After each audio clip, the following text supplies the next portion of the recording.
everyone.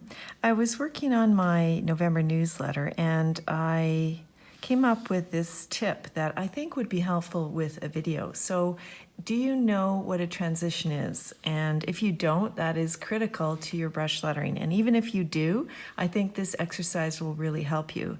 So what you see here is I've written out the word transition with my brush pen. I use my KellyCreates brush pen, and I think I use the smaller end. And then what I did is I outline the transition. So what I have referred to my transition, what is a transition first of all? It's when you change pressure. So you're going from a thick line to a thin line, or you're going from a thin line to a thick line and a stroke. And so when we call this a transition, when you change pressure, when you transition from thick to thin or thin to thick. Why is this so critical? It's the whole point of calligraphy, having thick and thin lines and successfully navigating between them. So I'm going to write out the word triangle, and then we'll do this, I'll show you what I mean instead of just looking at the picture. So I have the Dream Pen. It has two ends. I'll use the smaller end, and I will write out the word triangle, okay? So when we are working with a brush pen, we have a change in pressure, and you probably already know this. And really that is the whole point to calligraphy with a brush pen.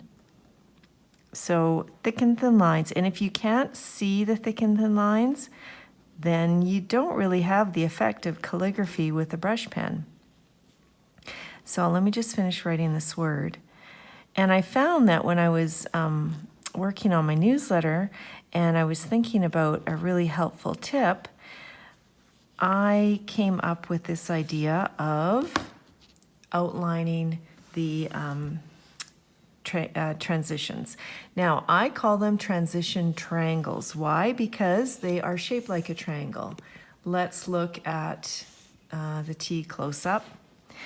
And so I want you to outline these triangles. See that?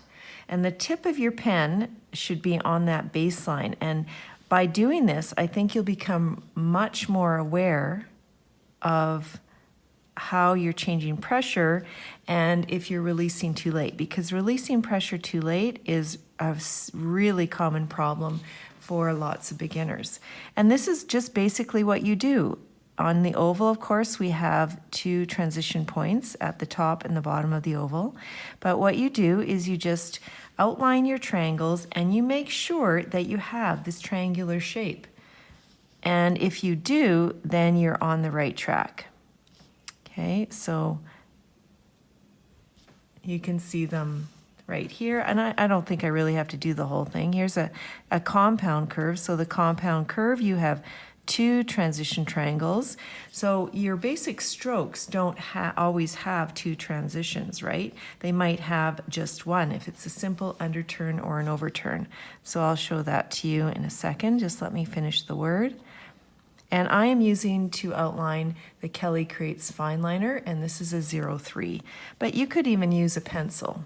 And here's a transition at the bottom of the loop, like there. The L has two transitions, one at the top and one at the bottom.